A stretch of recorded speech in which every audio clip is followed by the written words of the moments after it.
Bonjour à tous, merci d'être là si nombreux pour cette rencontre en partenariat avec l'hebdomadaire La Vie où je suis journaliste. Je me présente Isabelle Franck et que nous avons dont nous avons le plaisir de vous offrir un exemplaire ce matin.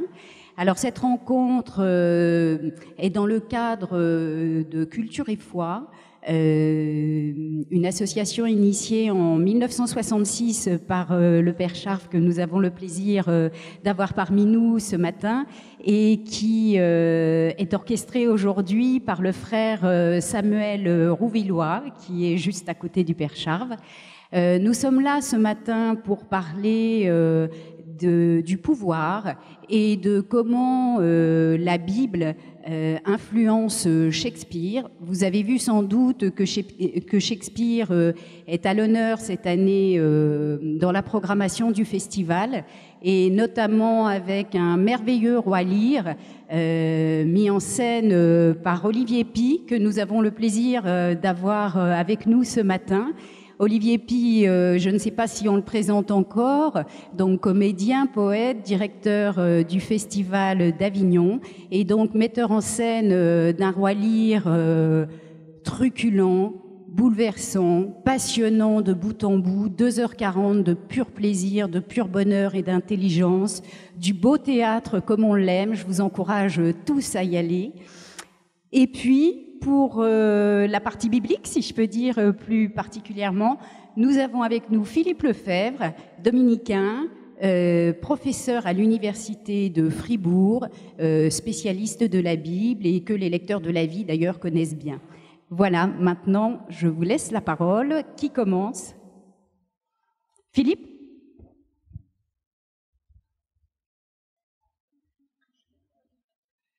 Bien, bonjour à tous, merci d'être venus et merci de cette présentation, Isabelle. Je voudrais dire quelques mots, lancer quelques mots sur ce sujet difficile de la politique, de la Bible, de Shakespeare. Donc ça sera simplement quelques flashs comme ça. En effet, Shakespeare est bien représenté. J'ai vu le Roi Lear hier soir et le voir, je l'avais vu à la télévision mardi sur France 2, mais c'est une toute autre chose, évidemment, que de le voir en étant présent. Et, bon, il n'y a rien de tel que la chair pour vous donner d'autres conditions de perception des choses et de compréhension. Je voudrais dire une petite chose. L'idée, c'est que la Bible parle beaucoup du politique, du pouvoir, de sa mise en scène, de ses questions.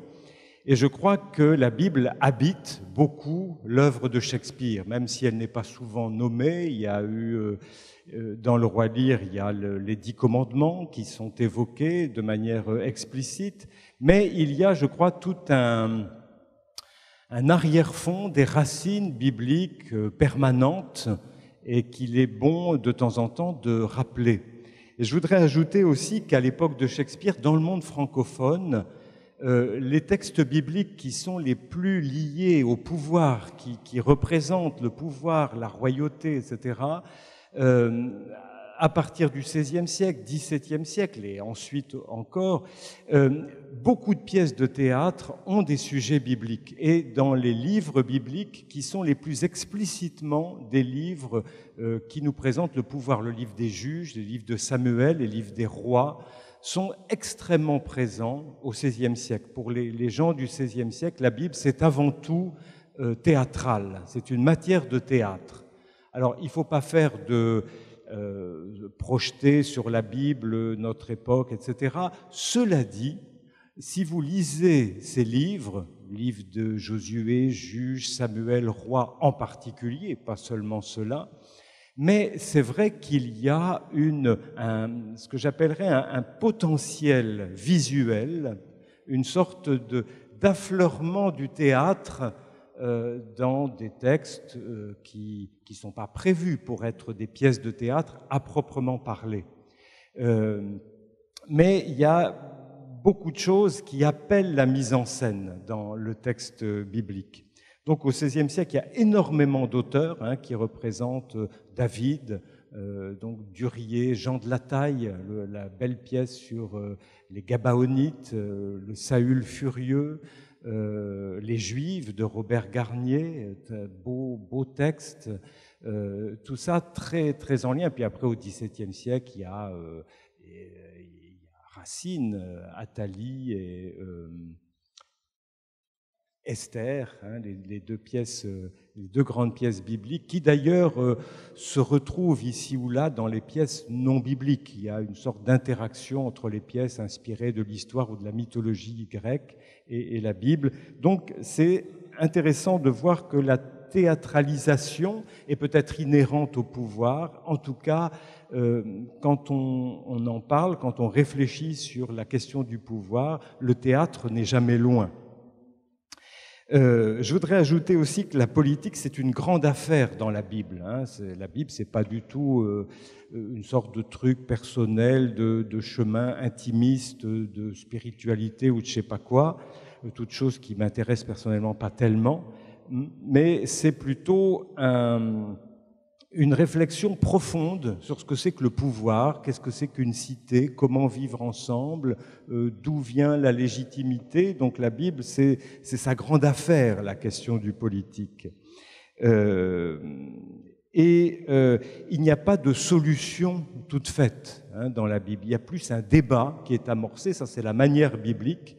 Tout est en débat, tout est en chantier. Ça ne veut pas dire que tout le reste obligatoirement, mais ça veut dire qu'il faut commencer par se poser des questions.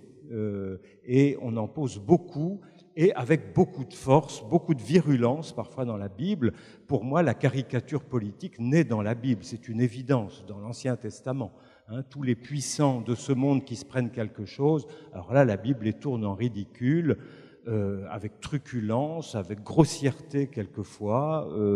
Là encore, on n'est jamais loin de ce qu'on peut avoir dans le théâtre. Et le roi Lear, avec le roi et son fou, ça, vous trouvez ça régulièrement dans la Bible. Le roi mis en cause par quelqu'un qui a l'air moins que lui, qui a l'air de se foutre de sa...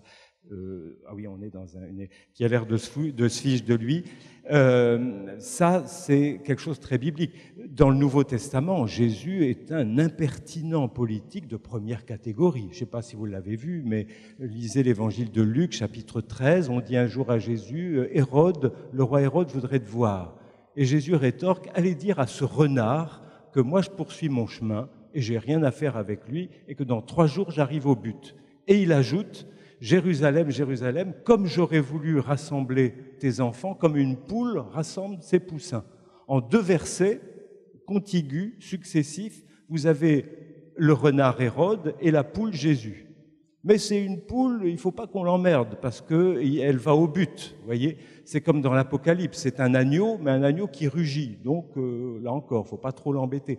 Donc il y a toute cette vigueur de la pensée, cette mise en cause du pouvoir politique quand il se croit quelque chose d'établi définitivement et de non critiquable. Alors là, la Bible se déchaîne, et Ancien et Nouveau Testament, et il faut en être conscient. Et j'ajoute une chose, c'est que tout le vocabulaire religieux qui définit l'institution Église, l'Ecclésia, vous le savez, est exprimé dans l'Église encore aujourd'hui avec des termes politiques, ce qui est quand même étonnant. Ecclésia, c'est l'assemblée du peuple. Il n'y a pas de terme plus inhérent au vocabulaire politique grec que ce mot-là. Et il est d'ailleurs en lien complexe avec l'hébreu intéressant, l'ecclésia, l'assemblée des appelés, des citoyens libres appelés. C'est ça que veut dire ecclésia. Mais aussi prêtre. Le mot prêtre, vous savez qu'il y a eu dans l'Église un renoncement au vocabulaire religieux, hiéros en grec pour dire le prêtre, le sacrificateur, celui qui accomplit du sacré, au profit du mot presbytéros, qui signifie l'ancien, le sénateur, qui sert à désigner les prêtres. C'est quand même étonnant, audacieux, assez culotté. Paroisse, c'est un terme absolument du vocabulaire politique, et on pourrait multiplier les exemples. Chaque mot peut faire l'objet de beaucoup développement intéressant, même la liturgie, qui est, vous le savez, un impôt ou un sponsoring volontaire dans la cité grecque. Donc, quand vous parlez de liturgie dans l'Église, vous employez du vocabulaire politique avant tout. Il faut réfléchir là-dessus. Donc ça veut dire qu'on n'est jamais loin, c'est pas parce qu'on parle de religieux qu'on est loin du politique et réciproquement, et ça ne veut pas dire non plus qu'il faut faire des amalgames, selon un mot qu'on emploie souvent aujourd'hui chez les politiciens, les journalistes et les dentistes. Et alors je voudrais dire quelques petits mots, si j'ai encore, un petit peu de temps, sur des éléments de réflexion politique dans la Bible qu'on va retrouver un peu partout dans la pensée occidentale, dans le théâtre. XVIe, XVIIe siècle, c'est vraiment une grande époque de questionnement politique avec la Bible comme un des partenaires de la pensée, et ça c'est très, très important. Je disais tout à l'heure que dans la Bible, il n'y a pas une sorte de cité biblique clé en main ou de régime que la Bible préconiserait absolument. Vous savez, quand il est question d'instituer la royauté en Israël, c'est le premier livre de Samuel au chapitre 8, c'est le peuple qui est lassé du régime précédent, les juges. Les juges, c'est des espèces de chefs charismatiques, un peu inattendus, que Dieu suscite pour son peuple ici et là. Bon, c'est pas un régime extrêmement stable ni vraiment défini. Et il y a des juges que vous connaissez sans doute, Samson, l'espèce de Rambo biblique ou d'Hercule biblique, qui est tout à fait étrange et qui accomplit sa mission à l'envers de tout ce qu'on est censé faire. Donc le peuple, au bout d'un temps, est lassé des juges et il dit au prophète Samuel, donne-nous un roi comme les autres nations. Et ça, c'est la grande question. Est-ce qu'un roi, c'est dans la Bible, un roi voulu par Dieu, il est comme les autres nations ou pas ? Vous savez, un roi comme les autres nations, c'est facile. C'est un roi guerrier, c'est un roi qu'on voit sur son balcon et qui fait coucou comme ça au peuple. Ça, c'est bon, on sait ce que c'est. Donc le peuple a envie d'un roi comme ça. Et puis Dieu dit, mais le roi, c'est moi. Alors qu'est-ce que c'est que la royauté de Dieu pour son peuple ? Bon, étonnant. Là encore, le politique pour exprimer un pouvoir, on pourrait dire religieux. Et puis Dieu dit, ok, il le dit de manière un peu plus solennelle que ça, mais l'idée est là, d'accord, va pour un roi, mais c'est un roi où j'aurai mon mot à dire. Vous voyez, donc le roi, il ne fallait pas de roi, il y en a un quand même. Donc comme beaucoup de réalités bibliques, c'est un roi non-roi, ou c'est un non-roi qui devient roi. Et puis Dieu a quelque chose à dire par ce roi. Et quoi ? Il faut lire un petit peu les pages des livres de Samuel et puis bien d'autres pour commencer à entrer dans cette nouvelle réalité. On croit savoir ce que c'est un roi, mais si Dieu s'en mêle, c'est comme pour tout, ça se déplace, ça se transforme, ça mute, ça se transmue, ça se transfigure et ça nous fait aboutir à Jésus comme roi. Vous savez, la scène quasiment comique et que Saint Jean présente exactement comme du théâtre, devant la foule assemblée, Pilate voit Jésus, donc Jésus qui est couvert de chaînes et qui va être crucifié, et Pilate lui dit « Alors tu es roi ?» Et Jésus lui répond « C'est toi qui l'as dit ». Bon, c'est souvent drôle, l'humour c'est le grand registre biblique à peu près tout le temps, ou l'ironie pour chercher plus, pour aller plus loin. Et en gros, oui, c'est ça. Un roi, c'est un type qui est enchaîné, dont le peuple réclame la mort et qui sera crucifié. Donc s'il y a des candidats, allez-y, prenez la croix et suivez-moi, dit Jésus. Là, vous serez roi. Mais c'est pas comme le monde l'attend. Mais vous aurez le titre, vous aurez la grandeur, une grandeur d'ailleurs éternelle, ce qui est pas mal, mais ça ne se fera pas selon des chemins attendus. Et il y a dans la Bible ce travail incessant de l'intérieur où on va reprendre les grandes notions, les grandes réalités, la royauté, pour la grignoter de l'intérieur, l'habiter autrement, la déplacer, comme je viens de le dire. Donc, il va y avoir toute cette histoire avec le premier roi, le roi qui va recevoir en plus une onction. une onction d'huile pour marquer qu'il est choisi par Dieu et qui sert Dieu. Ça sera le roi Saül.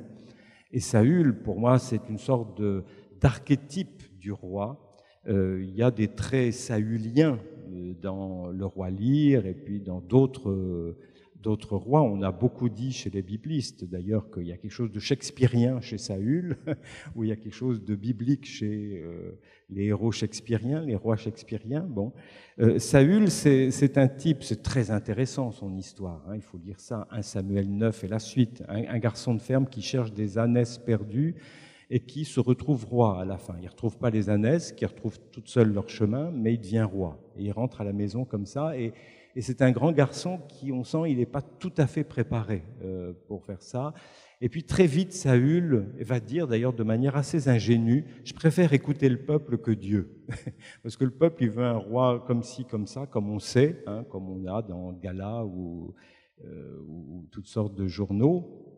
Et ça, c'est bon. J'ai vu des tas de choses sur le prince de Monaco et tout ça. Bon, voilà, un roi comme ça, c'est bon. Le peuple a fixé des normes, on va y répondre. Dieu, on ne sait pas où il vous emmène, et être roi comme Dieu veut, c'est un peu inquiétant. Donc Saül va vite se détourner et Dieu va le rejeter. Alors comment fait Dieu pour rejeter un roi? Il le laisse 30 ans au pouvoir. C'est comme ça que vous êtes rejeté. Vous voyez, donc tout ce que vous allez lire, tout ce que vous allez voir va être un peu étonnant, déplacé, transformé, ne répond pas à vos attentes. C'est génial.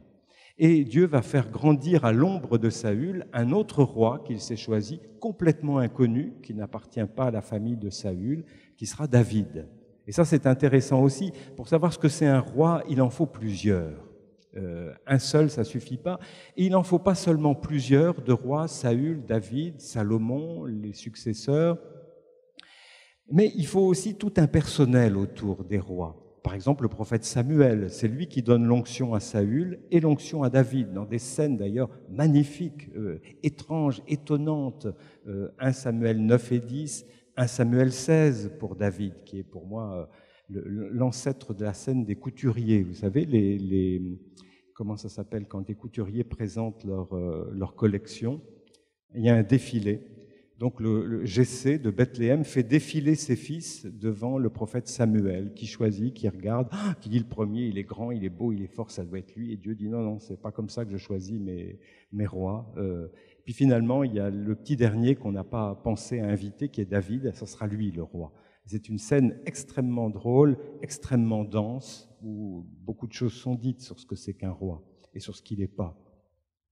Bon, donc il faut Samuel pour comprendre Saül. Vous ne pouvez pas comprendre David sans comprendre Saül, à l'ombre de qui il a grandi. Vous ne pouvez pas comprendre ni David ni Saül sans comprendre Samuel. Et puis il y a tout un personnel autour. Il y a par exemple les femmes qui sont extrêmement importantes. Dans le roi Lear, il y a des femmes pour le meilleur et pour le pire. Parce que Lear, ça peut donner rire, mais ça peut donner pire. Et c'est nul, mais ça maintient une ambiance. Mais il y a beaucoup de femmes qui sont à des moments clés. Par exemple, les grandes paroles décisives sur ce que c'est qu'un roi, ce sont des femmes qui le disent. Abigail, 1 Samuel 25, une des plus belles, un des plus beaux passages dans la Bible sur ce que c'est qu'un roi, que Dieu a suscité. C'est magnifique, absolument magnifique. Et David va épouser Abigail, entre autres. Et puis il y a aussi d'autres qui deviennent par rois, qui devraient le devenir. Et pour moi, le personnage, et je rêverais d'une pièce de théâtre sur ce personnage, c'est Jonathan. Jonathan, c'est le fils de Saül, qui comprend que David va succéder à son père. Donc Jonathan devrait être roi, succéder à son père Saül, et il comprend que Dieu a choisi David. Et son père, Saül, dit à Jonathan, son fils, « Mais c'est ton ennemi politique absolu. » Et Jonathan est l'ami de David. Et il va tout faire pour que David accède au pouvoir. Et c'est une relation absolument intéressante, passionnante, où Jonathan, qui est le fils et l'héritier, va donner à David sa dignité de fils et d'héritier. Si vous lisez l'évangile de Saint Jean, au chapitre 14 et 15, vous verrez que toutes les paroles de Jésus sont les paroles de Jonathan. Quand il dit à ses disciples, Tout ce que le Père m'a appris, je vous l'ai fait connaître. Tout ce que le Père m'a donné, je vous l'ai donné. Tout ça, c'est du Jonathan. Voyez ? Donc c'est un personnage. Pour comprendre ce que c'est qu'un roi, il faut aussi comprendre celui qui m'a fait roi. Et Jonathan, pour moi, c'est le Messie caché absolu de l'Ancien Testament. Celui qui n'a pas assumé le titre de roi, la charge de Messie, mais qui a donné à son ami ce qu'il était, c'est-à-dire sa dignité d'héritier du pouvoir. Et on pourrait continuer, il faut que j'arrête bientôt, mais j'ai 1,503 milliard choses à dire, donc je n'en dirai que 503 000, c'est décidé. Je voudrais dire 2-3 autres petites choses. C'est que on passe beaucoup de temps dans la Bible à nous parler du corps du roi. Si vous lisez les livres de Samuel, les livres des rois, entre autres, mais aussi les psaumes, les prophètes qui parlent des rois, il y a beaucoup de choses sur le corps. C'est-à-dire que le roi, dans la Bible, il n'est pas hors du commun, il renvoie à chacun. Selon une grande idée biblique qui est fondatrice dans la Bible, c'est que chacun est roi. Quand vous voulez un roi au-dessus de vous, d'une certaine manière, vous renoncez à votre propre royauté. Et il faut apprendre par le roi, non pas à être assujetti, mais à être exaucé à sa dignité royale. Et le roi de la Bible, il vous fait roi avec lui. Il n'est pas ménager de sa dignité royale. Hein, c'est ce que Jésus dira. Et il accomplit, il fait aboutir toute une réflexion biblique. Tout ce que mon Père m'a donné, je vous l'ai donné. Et ce qu'il a donné, c'est la royauté.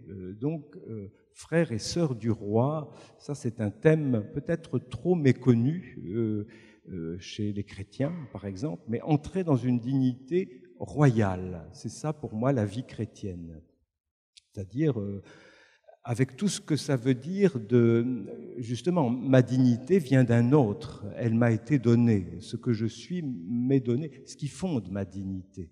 Et ça, quand j'ai compris ça, pour moi, ça a été un tournant dans ma vie. C'est-à-dire, si je n'accepte plus les humiliations bêtes, c'est parce que c'est pas pour moi, parce que moi je suis partant pour être humilié, si ça peut arranger un truc, j'étais partant.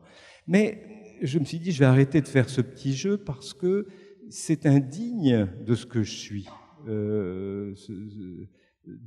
Mon être m'est donné par Dieu, m'a dit je suis roi par mon baptême, et je ne vais pas me laisser piétiner par ce que Jésus appelle des pourceaux, hein, parce qu'il n'a pas la langue dans sa poche. Voilà, donc beaucoup de choses sur le roi, sur le corps du roi qui renvoie à notre corps. Et je dis corps parce que ce n'est pas de la réflexion abstraite dans la Bible. Regardez le corps des rois. Saül, c'est un grand, David, c'est un petit, et il y a toute une réflexion là-dessus. Est-ce qu'il faut être grand ou petit ? Ce n'est pas la question, mais il faut quand même écluser le problème. Est-ce qu'il faut être beau ? Est-ce qu'on peut être pas beau ? Voilà des questions qui se posent. Et puis tout ce qui arrive au corps du roi. Vous savez que le premier roi, Saül, il est crucifié. C'est quand même étonnant. 1 Samuel 31. Il est décapité, puis après on cloue son corps sur le rempart d'une cité pour que tout le monde puisse le voir. Ses ennemis en particulier, et puis ses sujets. Voilà ce que les Philistins font subir au roi d'Israël. Donc calmez-vous, les Israélites. Absalom, fils de David, vous savez, qui est suspendu dans un arbre parce que sa monture continue et lui reste suspendu, et qui est tué de 3 épieux dans le cœur. Les Messies crucifiés, c'est une très vieille histoire dans l'Ancien Testament. Et le texte s'arrête longtemps sur ce corps du fils de David qui devait régner, comme un tyran d'ailleurs, et qui est mort au bon moment peut-être. Donc on arrête sur le corps. Et je voudrais dire une petite chose, j'aurais eu beaucoup de choses à dire sur le roi Lear, je n'en ai pas assez parlé, mais je voudrais parler des scènes de dénudement qu'on a vues dans cette pièce que Olivier Py nous a proposée. Ça me semble absolument biblique. Vous savez que dans les livres de Samuel, pas seulement là, mais le corps du roi est à plusieurs reprises dénudé, comme pour nous dire, est-ce qu'on est encore roi quand on est à poil ? Vous savez, on dit le roi est nu, d'après le conte d'Andersen, je crois. c'est pas tout à fait dans ce sens-là que la Bible le prend. Le roi est nu, ça veut dire sous l'apparat humain, trop humain, en fait se cache un pauvre être. Ok, on peut penser ça. Je crois que dans la Bible, on fait un pas de plus, un cran de plus dans la réflexion. Si vous voyez un homme sans apparat du tout, réduit à ce qu'il est, eh bien, il peut être tout à fait royal. Vous savez que dans l'imagerie chrétienne la plus ancienne, le Christ crucifié est le roi. Et la croix, qui est faite non seulement pour crucifier, châtier, mais aussi pour caricaturer le corps humain, donc pour humilier, la croix est appelée le trône. C'est une sorte de renversement complet. Donc, est-ce qu'un corps dénudé, un corps qui n'a plus d'appui, plus de soutien, plus d'apparat, est-il encore royal?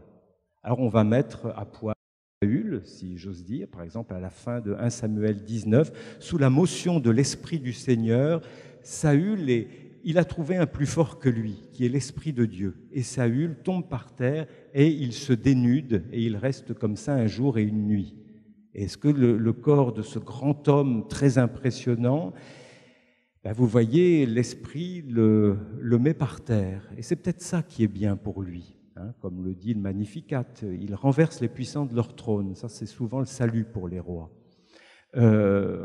Toucher la terre, les fesses par terre. Là, on commence à reprendre contact avec le réel. Il faut même enlever quelquefois la scène pour toucher la terre sous la scène, et la terre mouillée qui peut vous engouffrer tôt ou tard.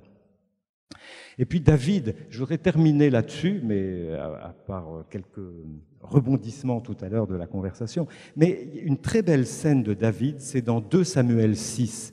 David, vous savez qu'il en a bavé pour arriver au pouvoir. Il a été poursuivi par Saül, qui l'a jalousé au point de vouloir le tuer. Et c'est tout un ensemble de scènes dans le premier livre de Samuel extrêmement intéressantes, très riches, très présentes dans le Nouveau Testament. Jésus y fait souvent allusion. Et à la mort de Saül, David, après quand même pas mal de difficultés, s'assied sur le trône et il conquiert Jérusalem. C'est 2 Samuel 5. Et au chapitre 6, David dit « Mais je vais amener à Jérusalem l'arche d'alliance ». Ce coffre qui contient les tables de la loi de Dieu. Et quand l'arche d'alliance arrive, David, qui est enfin sur le trône, qui est enfin roi, avec tout l'apparat du pouvoir et la reconnaissance du peuple, David enlève tous ses vêtements, à l'exception d'un pagne, et se met à danser devant l'arche d'alliance, et sa femme le regarde de la fenêtre de la maison, et on nous dit, elle le méprisa dans son cœur.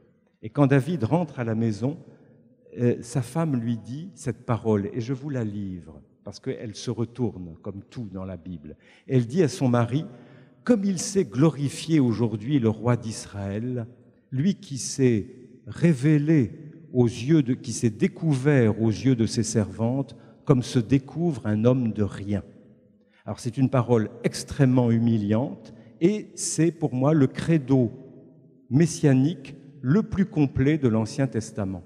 C'est-à-dire, vous pouvez l'entendre de manière humiliante, machiavélique, dans la bouche de cette femme, Michal, et vous pouvez l'entendre, et ça ça arrive très souvent dans la Bible, le pire qui vous humilie, en fait, dit la vérité tout entière, et elle est exactement comme ça. Comme il s'est glorifié aujourd'hui le roi d'Israël, lui qui s'est découvert aux yeux des servantes de ses serviteurs, comme se découvre un homme de rien. En effet, qui est le Messie, le roi? C'est un homme de rien qui doit sa royauté à Dieu. Ça se passe aujourd'hui, c'est là que vous le verrez, et c'est les plus humbles de la terre, du royaume qu'il voit, les servantes des serviteurs. Et il se découvre, le verbe en hébreu, gala, qui veut dire se découvrir, est traduit en grec habituellement par apocalyptein, révélé. Donc le vrai roi, c'est celui qui se révèle au plus humble, dans la nudité de son corps, dans son dépouillement absolu, et les plus humbles du peuple, ceux à qui Lyre fait enfin allusion lors de la soirée d'orage, de la nuit d'orage, les plus pauvres, les plus humbles, comme ils doivent avoir froid. Enfin, un roi qui se soucie des plus humbles de son royaume, quelque chose se passe. Eh bien, les plus humbles, ce sont eux qui qualifient le roi.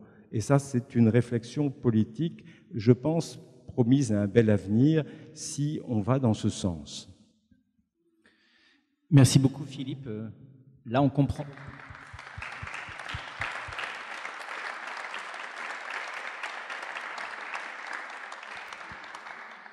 Olivier, on voit mieux comment la Bible a fait Shakespeare. On voit mieux comment Shakespeare et la Bible ont fait Olivier Py. Comment, après avoir été pétri par tout ça, on se sert de ce regard shakespearien et biblique pour lire Le Pouvoir aujourd'hui? J'aimerais bien repartir du point où on s'est arrêté. Le corps nu du roi. Le roi Lear est un roi qui abandonne sa couronne. Bon, c'est pas si fréquent, ni dans la vie politique, ni d'ailleurs dans les récits. Il faut toujours penser que le roi Lear est écrit la même année, on ne sait d'ailleurs pas laquelle des deux pièces est écrite avant l'autre, que Macbeth. Ces deux pièces sont une interrogation extrêmement profonde c'est un système, donc on pourrait dire sur tout, mais en particulier sur la légitimité du pouvoir.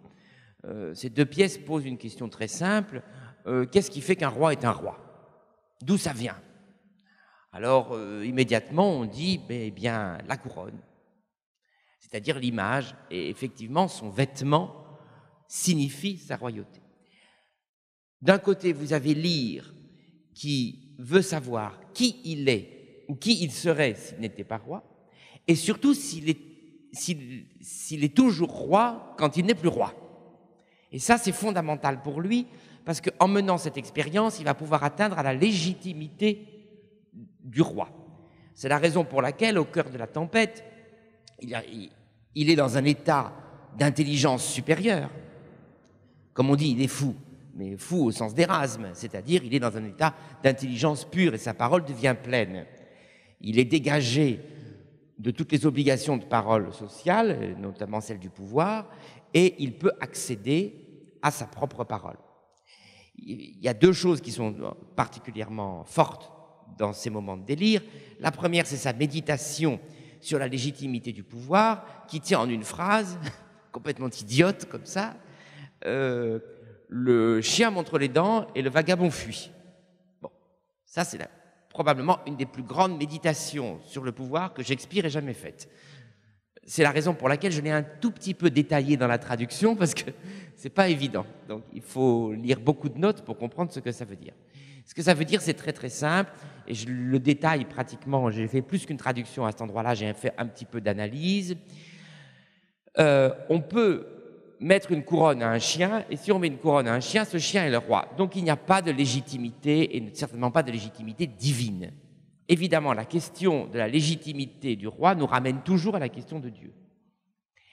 Dans le roi Lear, qui est censé se passer dans des temps immémoriaux, pas à l'époque de Jacques Ier, dans le roi Lear, on ne dit jamais Dieu, on dit Gods. Il n'y a pas besoin de connaître l'anglais pour savoir que quand on traduit en français, on tombe sur Dieu. C'est-à-dire qu'en traduisant en français, on christianise forcément le texte, puisque ça ne s'entend pas. On n'entend pas le pluriel. Dans le roi Lear, il n'y a jamais « ô Dieu » au sens du Dieu unique. Il y a toujours « ô Dieu » avec un X, parce que c'est toujours « God ». Toujours, toujours, toujours, toujours. Je ne peux pas en rendre compte, parce que je ne peux pas demander aux acteurs de dire les dieuses, mais c'est ce qu'il faudrait faire. À certains moments, on entend les dieux et les fées d'ailleurs, mais il y a une volonté de jouer le jeu, en tout cas, de ce paganisme rêvé. La pièce n'est absolument pas historique, n'a aucune référence réelle sur le paganisme, auquel Shakespeare d'ailleurs ne devait pas avoir grand accès. C'est pas le problème. Mais, je vous dis tout ça, parce qu'il y a un moment dans la pièce où le roi Lear ne dit plus « gods », mais dit « God ». Et c'est une seule occurrence. Dans la pièce, il y a une seule occurrence de Dieu au singulier. C'est la fin de la pièce, ou presque la fin de la pièce, c'est au moment où il retrouve Cordelia. Quand il retrouve Cordelia, il finit son grand monologue par, en français, comme si nous étions les espions de Dieu. Et là, ce Dieu-là, c'est le Dieu unique. La question de la légitimité du pouvoir, de la légitimité divine du pouvoir, bien sûr, c'est aussi celle de Richard II, et elle est en version inversée dans Macbeth, c'est-à-dire que comme Macbeth est justement ce chien qui prend la couronne, qui n'a aucune légitimité, c'est un usurpateur, et il prend la couronne. Bien sûr, ça répond à des questions politiques de l'époque. Vous savez, ce n'est pas une pièce élisabéthaine, c'est une pièce jacobine, c'est l'époque de Jacques, et la question de la légitimité de Jacques est difficile. Comme vous le savez, l'héritage de la royauté en Angleterre est une succession d'usurpations. Donc, probablement, la légitimité de Jacques a besoin d'être là. Bon, ça, c'est le premier niveau, c'est le niveau politique. Shakespeare est d'ailleurs dans une position politico-religieuse problématique. Parce qu'il faut toujours se rappeler d'un fait extrêmement important. Shakespeare est catholique. Son père est catholique. Lui, on ne sait pas bien, parce que d'ailleurs, on ne sait pas grand-chose sur lui, à part qu'on a les pièces. À part qu'on a les pièces et qu'il met en scène un moine dans Roméo. S'il met en scène un moine, c'est qu'il est catholique, il n'y a aucun doute. Il n'y a qu'à voir à l'époque ce qu'il est. C'est même militant, je dirais, parce que les moines, à ce moment-là, sont exterminés.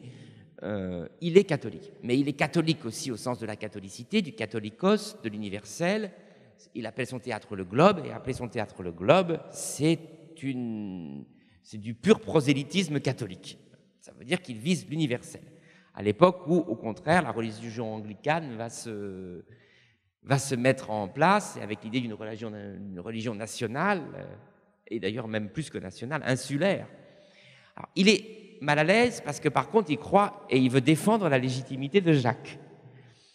Il doit donc articuler ce rapport entre la légitimité qui vient de Dieu, la légitimité divine, et un souverain qui ne s'arrogerait pas le pouvoir spirituel, comme ça va être le cas dans l'Église anglicane, puisque la reine d'Angleterre est aussi le pouvoir spirituel. Là, je pense que Shakespeare n'est pas à l'aise avec cette idée-là. On en voit de grandes traces dans le texte. Le roi Lear se déshabille, oui, c'est juste. Dès qu'il enlève sa couronne, déjà, il a commencé à se dénuder. Donc, il a commencé par perdre sa couronne, puis il perdra plus tard ses vêtements. Et dans la Bible, les vêtements sont toujours liés à l'identité. Le vêtement, c'est l'identité. Donc, il va perdre aussi son identité. Et quand il se déshabille, il devient, à bien des égards, une figure christique. Et en tout cas, quand il voit un autre personnage nu, qui est Edgar, il dit « Voici l'homme ».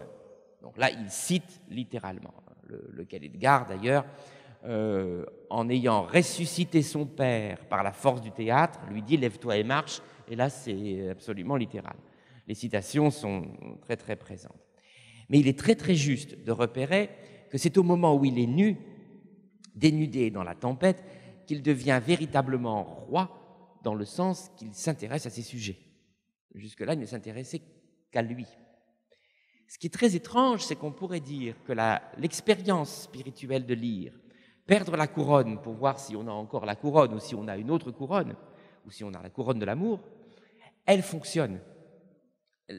La pièce n'est nihiliste que dans ces 3 dernières minutes. Et à la fin, il retrouve Cordelia, et avec Cordelia, il retrouve l'amour, et il dit le nom de Dieu, enfin il dit Dieu. Pourquoi ça fonctionne? Parce qu'il y a un hypotexte, comme on dit, il y a une pièce avant celle de Shakespeare, qui s'appelle Lear, qui est écrite par un anonyme, et qui se termine à cet endroit-là. C'est Shakespeare qui vient remettre la petite louche de nihilisme, parce qu'on tue Cordelia, on tue le fou, ça c'est autre chose, mais bon, dans le texte c'est ambigu, ça peut être le fou et ça peut être Cordelia, et puis il n'y a pas de happy end, comme on dit en français. Ça, c'est le rajout de Shakespeare. Assez mystérieux, il est bien difficile de savoir si Shakespeare est nihiliste. C'est très, très, très difficile à déterminer, parce qu'il est toujours dialectique. Un personnage va proférer l'absence de Dieu, et d'ailleurs Edmond est là pour ça. J'ai rajouté en plus à Edmond quelques paroles de Aron dans Titus Andronicus, qui sont particulièrement violentes, parce que le personnage, à mon avis, sont les mêmes. Mais à bien des endroits, au contraire, il y a non seulement Dieu, il y a Dieu manifesté dans la miséricorde. Pour autant, la pièce finit comme elle finit, sur une interrogation terrible sur le pouvoir. Ce que Shakespeare comprend, à mon avis, ce qu'il dit dans la pièce, c'est qu'il n'y a aucune légitimité, aucune. Le pouvoir n'est jamais légitime. Le pouvoir est toujours une usurpation. C'est ce que Macbeth découvre, parce que quand il arrive à prendre la couronne, il a brisé la couronne, parce qu'il l'a pris par usurpation. Donc la couronne qu'il met sur sa tête n'est pas la couronne qu'il convoitait, et il en meurt et devient fou. Mais Lear le découvre aussi, avec terreur. Il n'y avait aucune légitimité. La raison, la royauté me faisaient croire que j'avais des filles, etc. Il découvre dans la nuit qu'il n'y a aucune royauté. Il n'y a qu'une seule royauté, c'est la royauté de l'amour. Et au cœur de la tempête, il découvre qu'il a le même corps que les malheureux, nu, fragile, comme il dit, on me faisait croire que j'étais un roi, je peux mourir d'un rhume, et il se met à dialoguer avec le maître absolu, à savoir la mort. C'est en dialoguant avec la mort qu'il accède véritablement à une royauté. C'est vertigineux, et le génie de Shakespeare, c'est d'arriver à dire qu'il n'y a aucune légitimité du pouvoir, aucun, si ce n'est l'amour, mais sans vexer le souverain. Il joue à des jeux très très dangereux, notamment quand il dit un personnage dit « je vais repeindre le mur des chiottes avec tes couilles », c'est presque littéral, c'est guts, mais c'est guts. Mais le mur des chiottes, il faut que vous sachiez que le mur des chiottes, ça se dit Jax en anglais. Et Jax, c'est le nom du roi. Donc quand même, pour un bouffon, là, il fait vraiment le bouffon, et le roi est dans la salle, il a vu la pièce 3 fois. Et il entend, je vais repeindre le mur du roi avec tes couilles, quand même. C'est incroyable d'audace. Il est bien, bien plus audacieux que tous ces traducteurs français et que tous ces metteurs en scène. Bien plus. Et je pense que très souvent, quand le public hue, il ne sait pas qu'il hue Shakespeare. Olivier, précisément, alors est-ce que le pouvoir est impossible? Parce qu'il y a deux personnages qui sont d'ailleurs, dans certains cas, joués par la même personne, Cordelia et le fou. Donc il y a cette emprise de l'amour que vous avez mis en scène jusqu'à l'extrême, puisque l'amour est silencieux. Et là, je pense qu'on peut rendre hommage à la manière dont vous poussez Shakespeare jusqu'au fond de sa prise de position, en la rendant totalement silencieuse et en faisant parler le fou pour elle. Alors, il y a cette emprise de l'amour, qui est la seule royauté, mais est-ce qu'au fond, où le pouvoir est impossible, alors à ce moment-là, que faisons-nous? Il faut bien que quelqu'un s'en empare, ça peut être le chien ou n'importe qui. Ou bien est-ce qu'il faut s'en déposséder? Est-ce que le fou n'est pas ce processus, cette altérité? Parce qu'au fond, il est aussi amoureux de son fou, pas comme de Cordelia. Le fou, il est à la fois féminin et masculin. C'est extraordinaire d'ailleurs. Il est presque le frère universel. Il est le frère qui a transcendé. Au fond, est-ce que la seule possibilité du pouvoir, c'est pas quand on accepte qu'il y ait un fou en face? Il y a trop de questions dans ta question. Il me faudrait 4 jours pour arriver à déplier tout ce que tu viens de dire. D'abord, sur Cordelia, bon, vous le savez peut-être pas tous, donc je le dis, même si on m'a beaucoup entendu le dire. On sait qu'à l'époque de Shakespeare, le même acteur a joué Cordelia et le fou. C'est la raison pour laquelle ma Cordelia est muette et que c'est le fou qui lui prête sa parole. Je n'ai pas fait exactement ce qu'a fait Shakespeare, parce qu'il devait avoir un jeune acteur de 13 ans, puisqu'il n'avait pas muet, comme on le voit dans Le songe d'une nuit d'été. Il n'avait pas muet et il jouait Cordelia. Il en reste quelque chose dans le texte anglais. Quand le roi Lear, à la dernière scène, rentre avec le corps de Cordelia morte probablement, ou qu'il a vu le corps de Cordelia pendu, il dit « They hanged my poor fool ». Ah bon? Alors, en français, ça n'a plus de double sens, puisque « fool », on peut traduire par « folle », si on décide que ce « fool », c'est Cordelia. Mais si on pense que c'était le même acteur qui jouait le fou et Cordelia, quand le roi Lear vient à la fin, il tient le corps de Cordelia et aussi le corps du fou, les deux en un, puisque c'est les mêmes acteurs, et il dit « ils ont pendu mon pauvre fou ». Voilà. C'est la raison pour laquelle moi j'ai fait intervenir le fou et qu'il y a les deux morts. Cordelia et le fou, c'est ce qu'on appelle un doublon au théâtre, mais c'est un doublon signifiant. C'est pas pour rien qu'il fait jouer le même rôle. La volonté de Shakespeare, c'est de retrouver une parole pleine, ce que Lacan appelle la parole pleine, par rapport à la parole vide. Cette parole pleine, elle est incarnée vraiment par le personnage du fou Cordelia. Cordelia par son silence est une parole et c'est une parole pleine, et par la folie du fou, qui, dans sa folie, parle avec sagesse beaucoup plus que les autres. Mais ça nous ramène à une autre question, la question de la parole. Le roi a une couronne. Jusque-là, au théâtre, c'est à peu près facile à représenter. Et quand il n'a plus sa couronne, il n'est plus le roi. Et d'ailleurs, on voit à un moment un des personnages qui se la met sur la tête. C'est presque un Macbeth. On voit que finalement, il prend la couronne dans une valise, il la met sur la tête, il est roi. Voilà, c'est tout. C'est aussi simple que ça. C'est aussi épouvantablement simple que ça. Mais le roi a un autre arroi, une autre force. Sa parole est performative. Je m'excuse pour ce terme un petit peu barbare. Alors la parole performative, c'est très très simple. C'est une parole qui fait acte. Vous savez, quand vous vous mariez, le maire dit « je vous déclare marié femme » et vous l'êtes. Par la parole, il y a acte. Toutes les paroles du roi sont performatives. Quand le roi dit « tu es banni », tu l'es. Mais quand le roi commence à dégringoler, qu'il n'a plus sa couronne, il dit « j'ordonne » et rien ne se passe. Il voit que rien ne se passe. Puis il dit « j'exige » il voit que rien ne se passe. Puis il dit « je demande » et il voit que rien ne se passe. Alors il dit « j'attends » et rien ne se passe. Et il dit « j'accepte ». 5 mots, et ça raconte tout le roi Lear. De verbe en verbe, on voit la royauté dégringoler, l'aventure individuelle intime de Lear s'effondrer, mais on voit aussi la parole s'effondrer. C'est-à-dire qu'il constate que sa parole n'est plus performative. Mais si sa parole n'est plus performative, ce n'est pas simplement la parole du roi, c'est que la parole elle-même n'est plus performative. La parole n'est plus un acte parce que le roi, dans sa royauté, assure un lien entre la parole et le monde. Parce que quand le roi dit « tu es banni, Kent est banni », c'est donc que la parole, c'est bien plus que du blabla ou des mots, ce qu'on reproche très très souvent aux politiques, mais c'est une manière d'agir et de co-créer le monde. Or, il perd cette force-là et il tombe avec sa parole dans un vide. Sa parole n'est plus performative.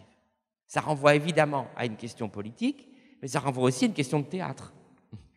Est-ce qu'au théâtre, on fait un divertissement avec des jolis mots qui ne changent rien sur le monde, ou est-ce qu'on est en train d'agir sur la réalité du monde ?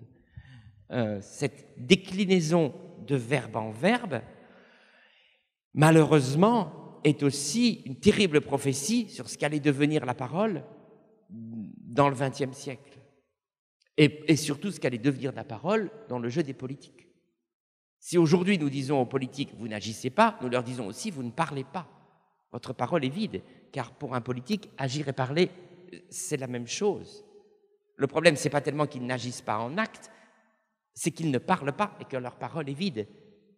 C'est bien pour retrouver sa parole qu'il a dû perdre sa couronne et donc perdre aussi la parole performative.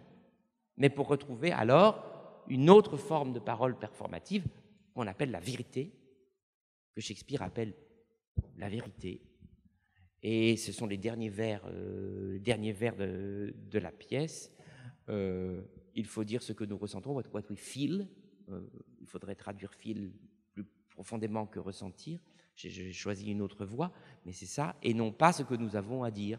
C'est-à-dire que nous devons, je dirais presque quotidiennement, à chaque instant de nous-mêmes, travailler à ce que notre parole soit pleine, parce que si notre parole est vide, nous défaisons l'ordre du monde. C'est ça que Shakespeare nous dit, c'est ça que Lear vit dans sa chair. Une dernière question, puis on va laisser peut-être la parole au public pour réagir sur votre pièce. Kent, c'est pas Jonathan, mais il y a chez Kent cet homme qui ne lâche pas, qui au fond écoute le roi depuis le début, là où il est roi, et pas là où il fait semblant de l'être. Au fond, parce que le pouvoir, on l'a pour autant que l'autre veuille bien le reconnaître. C'est ce que dit très bien la Boétie. Au fond, à partir du moment où je dénie le pouvoir à autrui, il n'en a plus, surtout celui de la parole. Et aujourd'hui, est-ce qu'au fond, on peut faire l'économie de reconstruire dans la relation les uns aux autres, pas simplement le fait de s'écouter, mais le fait de se laisser modifier par la parole les uns des autres. Le théâtre tente, enfin, une forme de théâtre tente ça. On vient le temps du théâtre s'exposer à une parole. Normalement, on ne sort pas de la salle d'ailleurs, donc on la subit pour le meilleur et pour le pire. D'ailleurs, le comédien et le metteur en scène subissent aussi le droit qu'on donne à cette parole de nous modifier ou non. Donc là, il y a une espèce de pari, d'alliance, de contrat tacite. Au fond, comment faire pour que ça déborde du théâtre? Est-ce que l'espace public peut redevenir un lieu où on se fait le crédit d'une parole qui est une parole qui est au nom de celui qui est nu comme moi, c'est-à-dire qui est simplement un homme et qui, en ça, a une dignité plénière, quoi. J'ai été par moments un peu effrayé par le possible nihilisme de Shakespeare. Je ne dirais pas que Shakespeare est un nihiliste, c'est pas possible, sinon il n'aurait pas écrit ce qu'il a écrit. Mais il a le droit, comme tout homme, d'avoir vécu une année un peu difficile. Et l'année où il écrit Macbeth et Le Roi Lear, je pense que quand même, il a un peu des doutes sur... Mais j'étais un peu effrayé par ça, et surtout par l'interprétation nihiliste qu'on pourrait en faire. Et c'est pour ça que j'ai choisi de faire ce qu'on appelle un Lear miniature, qui est bien plus qu'un résumé de la pièce et qu'on a mis avant. Et dans ce Lear miniature, c'est pas seulement un résumé de la pièce, c'est aussi des commentaires sur la pièce. Et j'en fais un en racontant l'histoire. Quand Lear était roi, sa parole était un acte. Et il y a un autre personnage qui dit, c'est ma réponse en quelque sorte, tout homme qui fait de sa parole un acte est roi. Qui à mon avis est très proche du sens des derniers mots de Shakespeare. Faites que votre parole soit pleine, vous retrouverez la royauté et vous retrouverez l'ordre du monde. Et cette parole pleine, bien sûr, c'est d'abord celle du poète, bien évidemment, ou celle de l'acteur qui n'a pas d'autre choix que d'incarner sa parole. Donc sur le nihilisme, je reste respectueux du texte de Shakespeare. Moi, je ne force pas, je ne voudrais pas forcer le trait. Pas à cet endroit-là, en tout cas. Il y a certainement une parole d'espoir dans Le Roi Lear, et elle tient justement à ce rapport à la parole.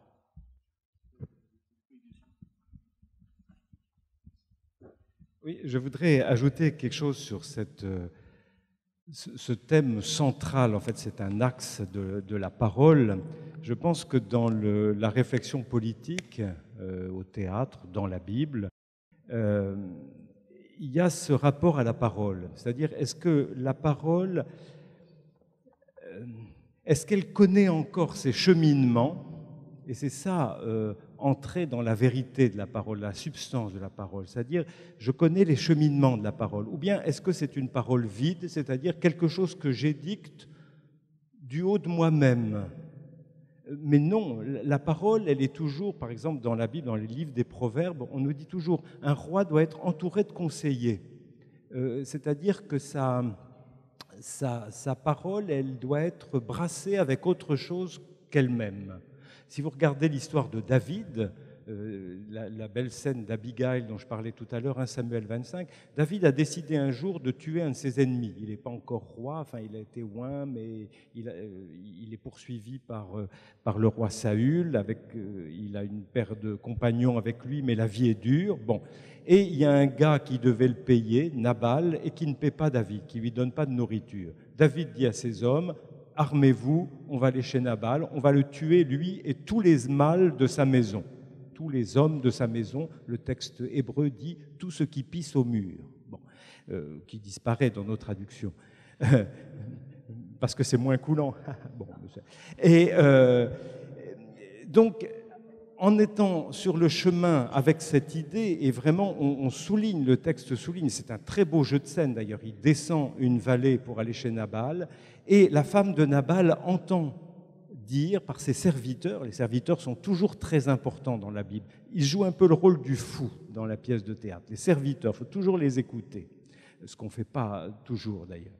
Et la femme de Nabal apprend que son mari a rebuté David, elle dit à ses serviteurs, laissons mon mari boire avec ses copains, parce que c'est son occupation favorite, et partons avec de la nourriture, chargée des ânes, et on va aller les porter à David. Et David descend une montagne, un versant d'une vallée, Abigail l'autre, et le texte procède par plans de plus en plus rapprochés. On les voit de loin, de plus près, et puis le face-à-face. Et Abigail dit à David, pardonne ta servante, mon audace, tout ça, bon, 2-3 formules pour montrer sa soumission, David, ok. Et puis après, elle lui dit, mais tu es envoyé par le Dieu vivant, tu n'as pas le droit de tuer les gens comme ça sera pour toi une tâche sur ta vie de roi, Messie, plus tard, tu verras. Et surtout, écoute ma parole, parce que je te dis des choses, et je vais te dire des choses sur toi. Tu es roi, ça veut dire que c'est Dieu qui tient ta vie, c'est pas toi qui sauves ta vie tout seul. Dieu est avec toi, tu devrais en prendre conscience. Et c'est un discours très audacieux, magnifique. C'est encore là un petit traité de messianisme. C'est les femmes qui parlent du Messie dans la Bible, et il faut le savoir aussi. Donc, et David lui dit à la fin, « Béni soit le Seigneur qui t'a envoyé à ma rencontre, béni soit ta sagesse, je vais t'écouter. » David a changé d'avis et il est roi. Et là, il est roi. Et son avis premier, c'était tuer ses ennemis, tous les massacrer sans remords. Et une femme est venue lui dire, non, tu ne peux pas faire ça. Un roi envoyé par le Dieu vivant, c'est pas comme ça que ça se conduit, et il y a d'autres moyens. Et David, mais pour moi, c'est une très belle phrase. Béni soit le Seigneur qui t'a envoyé à ma rencontre. Si un homme peut dire ça une fois dans sa vie pleinement à une femme, alors le salut est proche. Mais vous voyez, David a changé de son avis, et ça, c'est aussi une sorte de qualification. Qu'est-ce que c'est qu'une parole vraie et une parole qui va produire de la vie? Je signale, quand on parle du pouvoir, il y a un verbe, une expression biblique qui est aussi qualifiante, c'est faire vivre. Est-ce que celui qui a le pouvoir fait vivre ou non?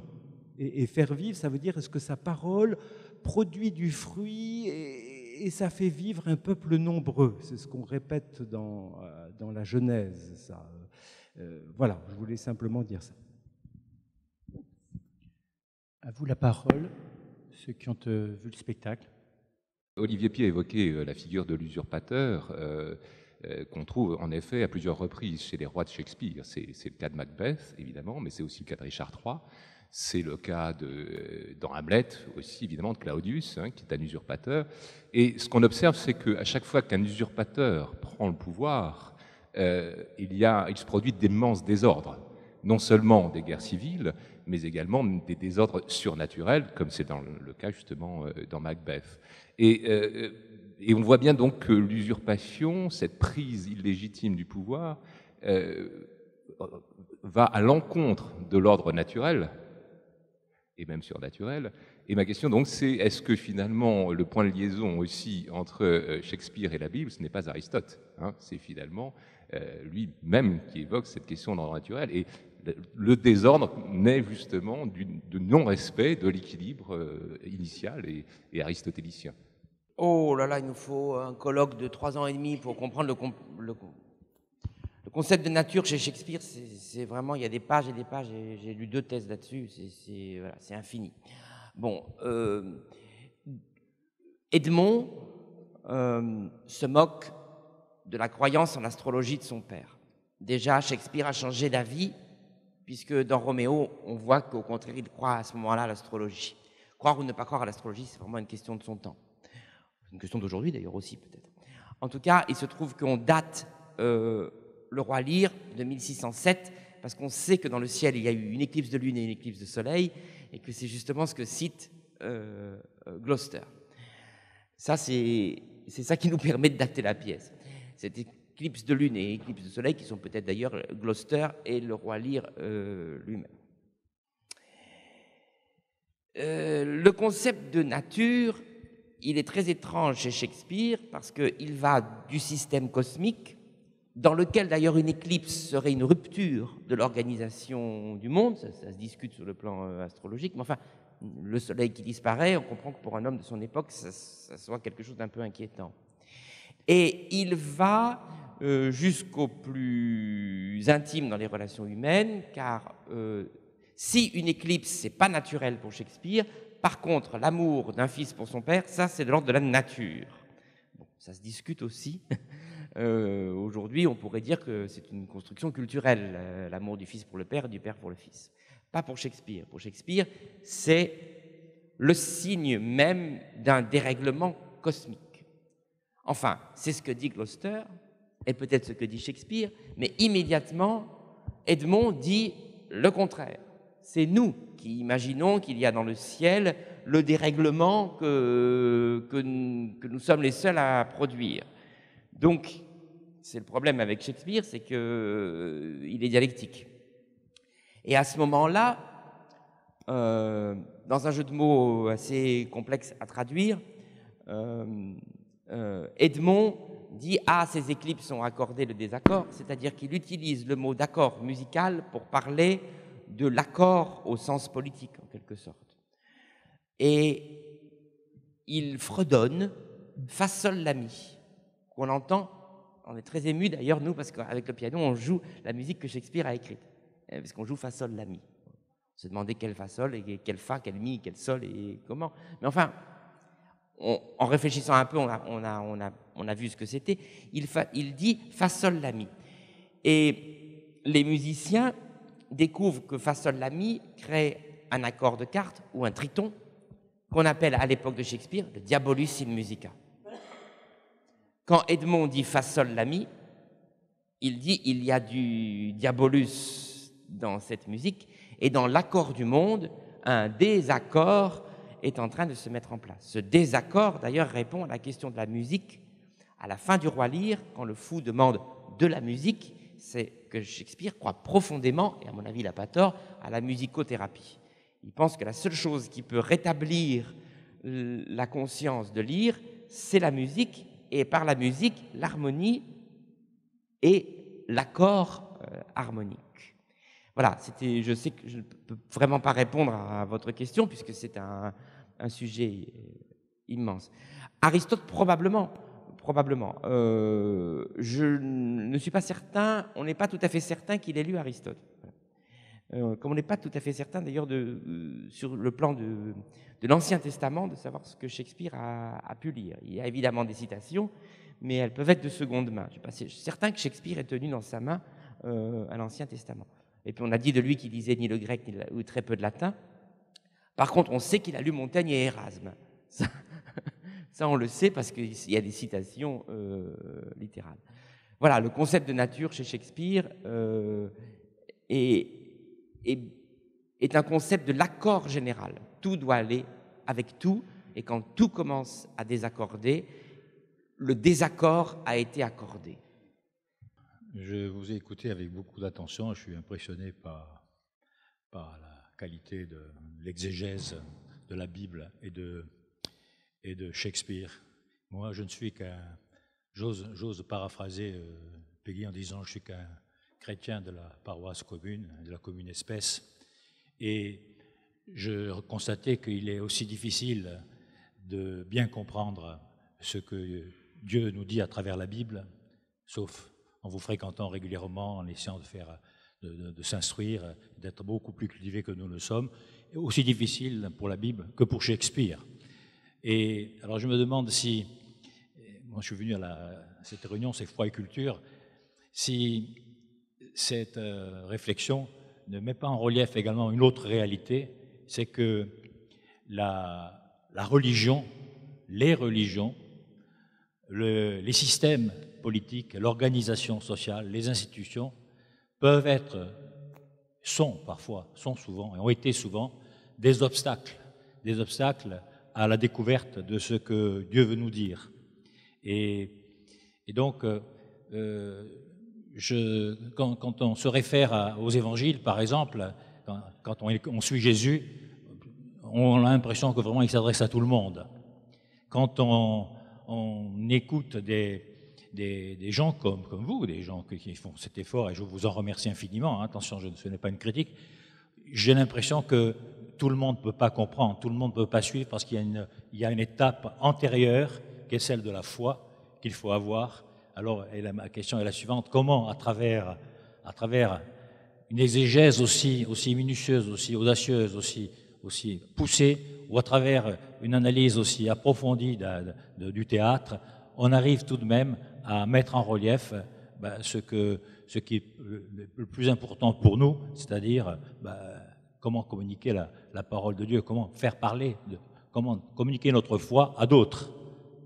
C'est compliqué ce que je viens de dire, je sais, mais je l'avais sur le cœur et je voulais vous le dire. Je pense que c'est aussi peut-être une réflexion que d'autres ici peuvent avoir.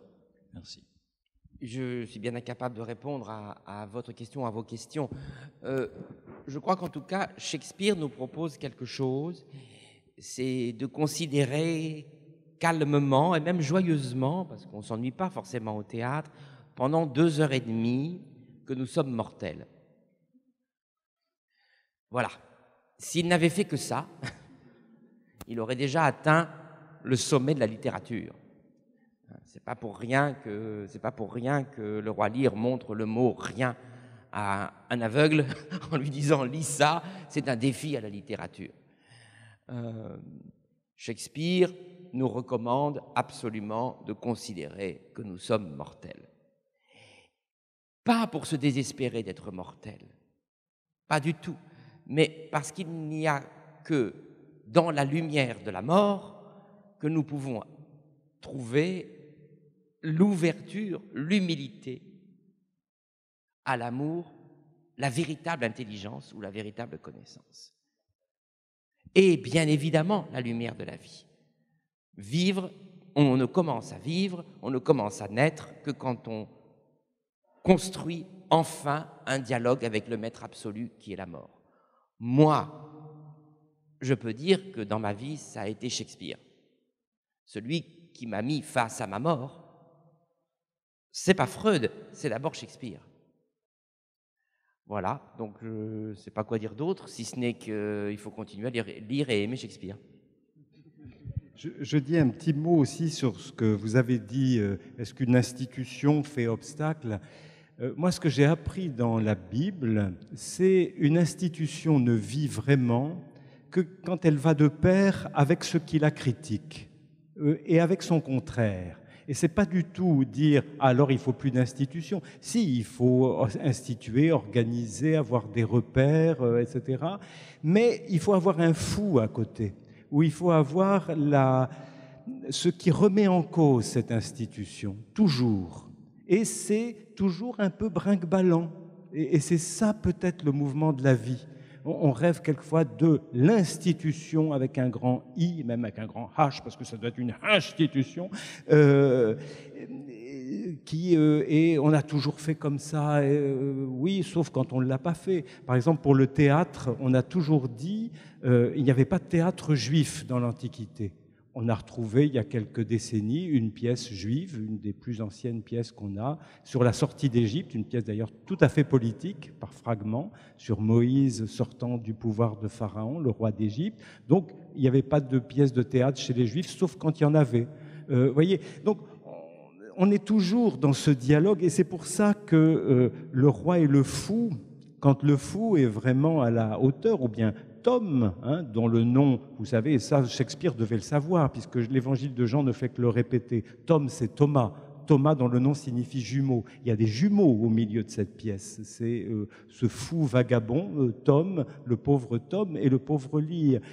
C'est comme ça qu'on est roi. David, il est roi après avoir, pendant 20 ans, fui la jalousie de Saül, après s'être réfugié 1 an, 16 mois chez les Philistins, les pires ennemis d'Israël, et David s'est réfugié là parce que il était plus en sécurité que dans son propre peuple. C'est comme ça qu'on façonne des rois. Quand on est brassé avec autre chose que soi-même, quand on est rétracté dans son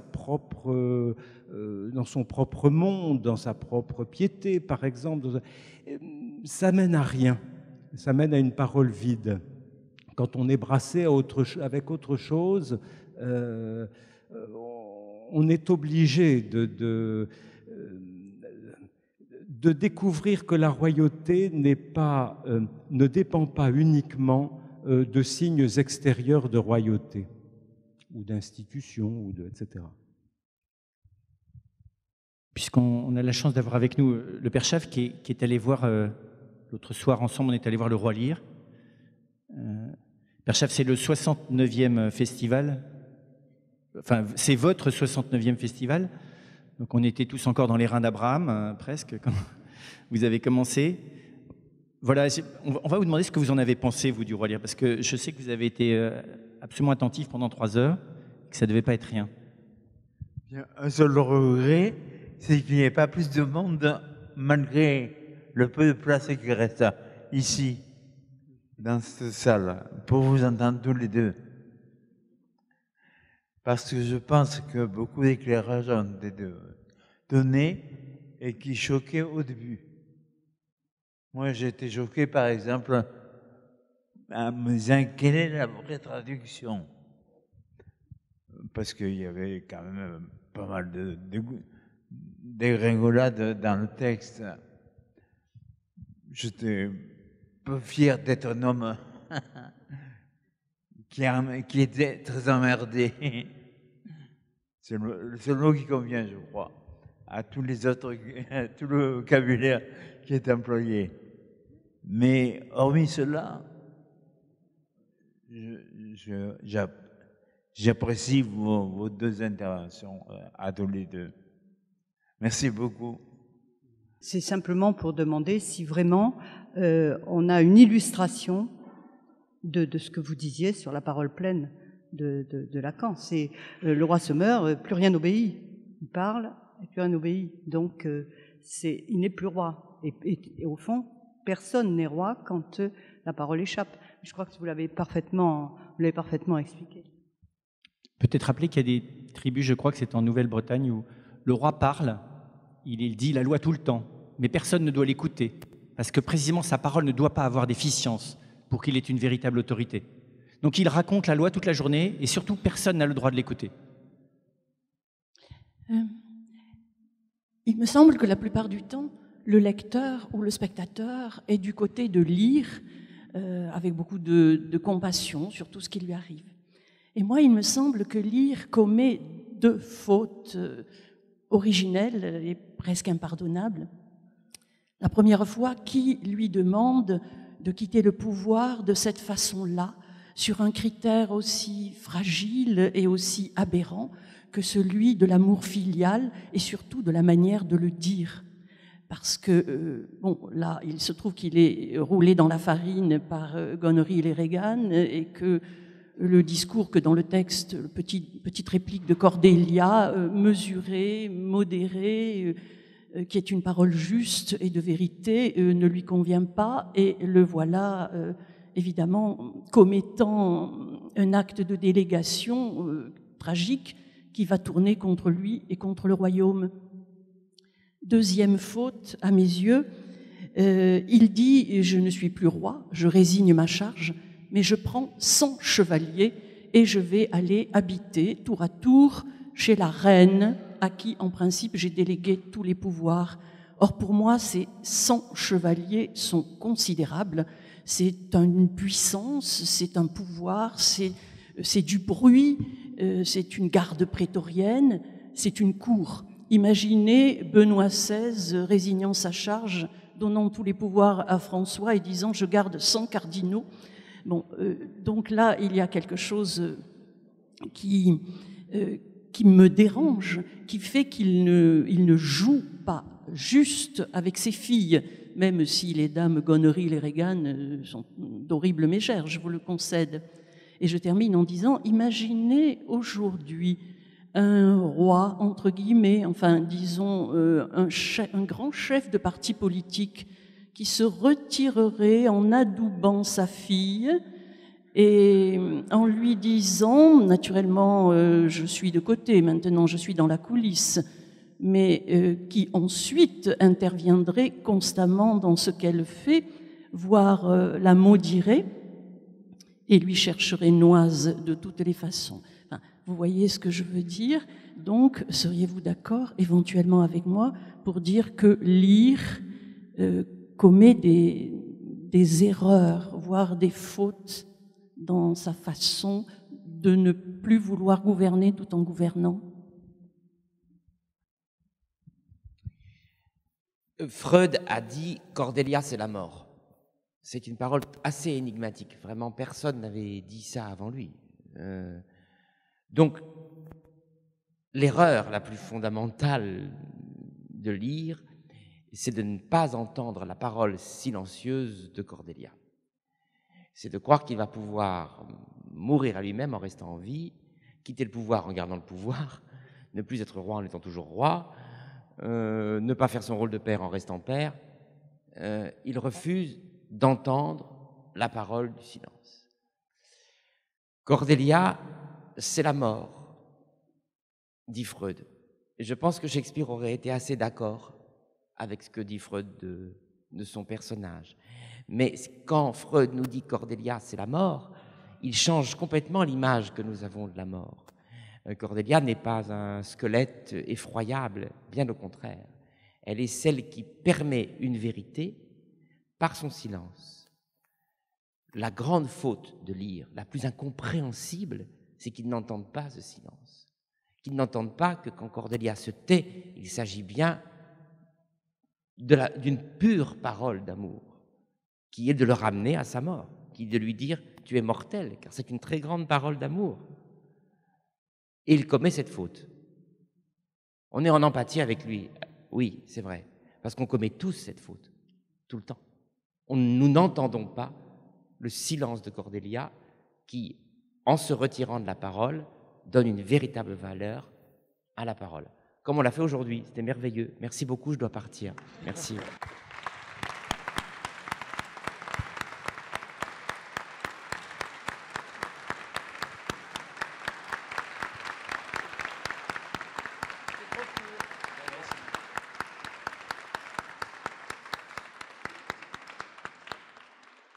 Olivier, on vous souhaite à vous et au Père Chave un bon anniversaire. Le Père Chave va avoir 91 ans le 24, vous allez en avoir 50 le 26, alors bon anniversaire.